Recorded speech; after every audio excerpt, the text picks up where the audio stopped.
Hi everyone, Julie Lindsay here. INF537, Assessment 1 and Assessment 3 is the topic of this screencast, and it's Sunday morning, July the 30th. We're about to launch into week 4.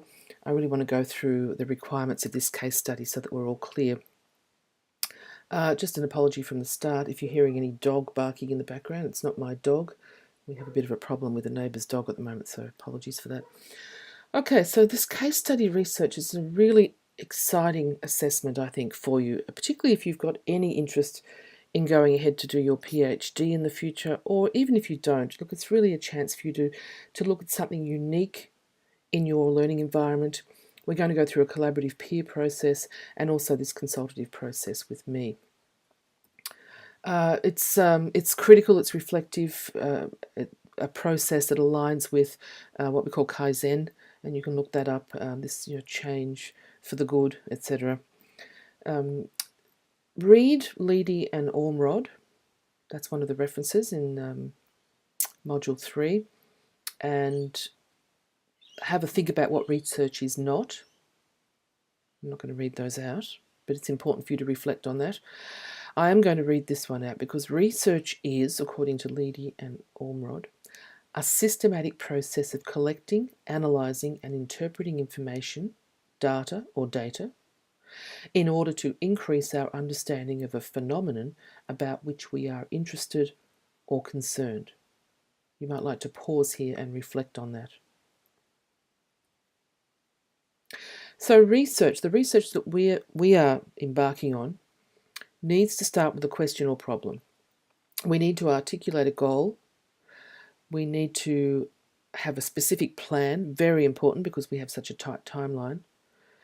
It will rest on critical assumptions, but it does require the collection and interpretation of data in an attempt to solve the problem.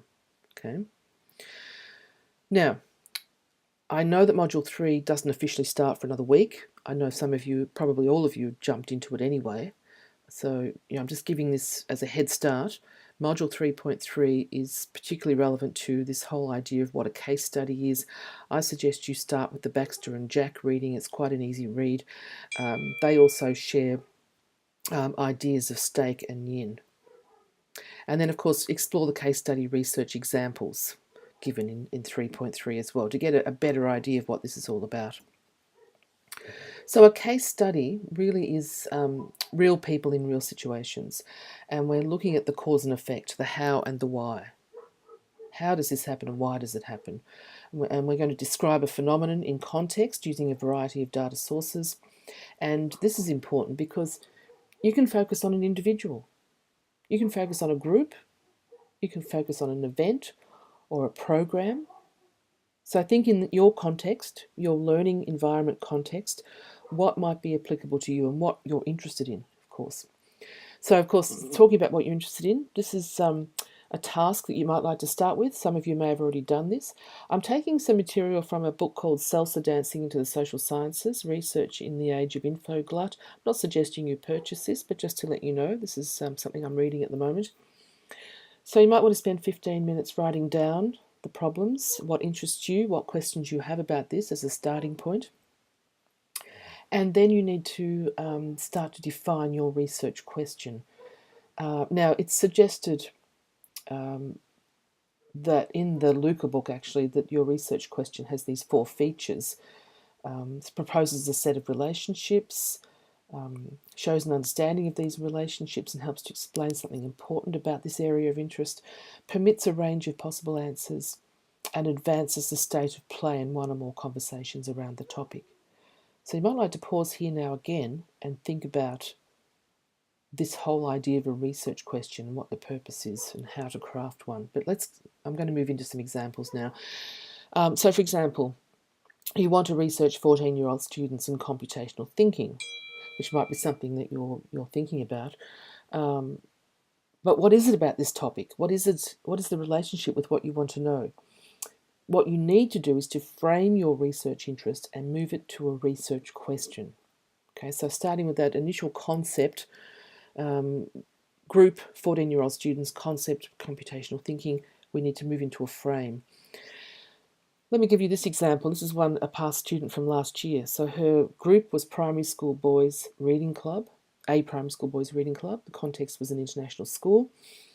After a little bit of toing and froing, peer and consultation with me, her final research question was, how and to what extent can social intervention make a difference in boys' reading motivation and skills at primary level?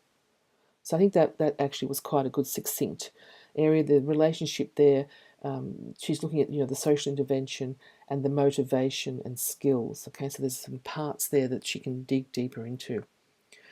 You will need to have a little bit of a look at what research is out there already. But time is the factor here. Be time efficient. We'll come back to this a bit later on. Just a reminder now what your task is to find out, to define the research, what interests you, and to come up with the frame or the hook. Now we're going to go through a collaborative peer process for this. We are going to use Flipgrid. I've put the Flipgrid together. You will share in 1 minute only. I've deliberately only given you 1 minute because I don't want this to be a long narrative. And then you will respond to as many as you can, as many as you have time to, because we all want good feedback. All right. And there's another point there. 3 points, the previous slide and this one, of what you need to try and squeeze into that 1 minute and do the best you can.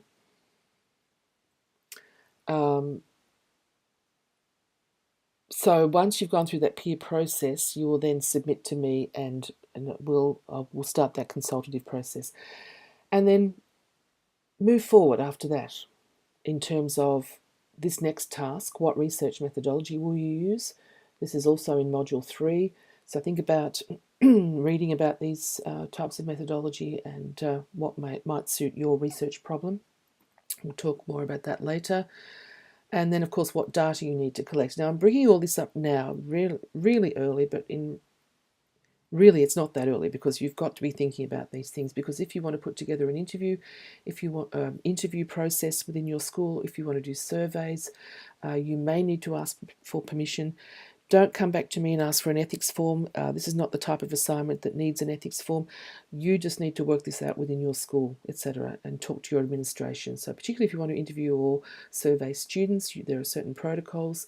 You may need to get permission. So now what I'm looking for by in the next 2 weeks after the collaborative and consultative process is this proposal. And there are the parameters. This is due by Friday, August the 11th. You've got nearly 2 weeks to get this done. And some of you may get it done earlier, and that's fine as well. But I do stress I would like to see you go through that peer process as well, peer review process. And please submit this in the body of an email, not as an attachment, okay? Because I want to be able to respond and copy and paste without having to download anything. Just do me a favour. Thanks for that. So once you've had that approved, basically, once I've said, yeah, that's great, go ahead, then you need to now move into this whole qualitative, quantitative, and research design, etc., etc. So just be aware. Analysis, think about this, but I'm not going to say too much about this yet. Module 3.4 has further details. Just be aware that it's coming up. And, okay, just an overview to finish here. Your case study assignment. Establish your case study plan, peer and consultative process, undertake the case study, write the case study research report, and write the critical reflection. That's it in a nutshell. And that's going to take us August, September, and halfway through October, 2.5 months to do this. And the report, the final assessment due on October the 11th, we'll discuss later on, but there's just some brief points there about that. Okay, so look, good luck. I hope you're feeling really positive about this. It really is a unique opportunity to do some worthy research and have a great start on that this week. Thanks very much, everyone.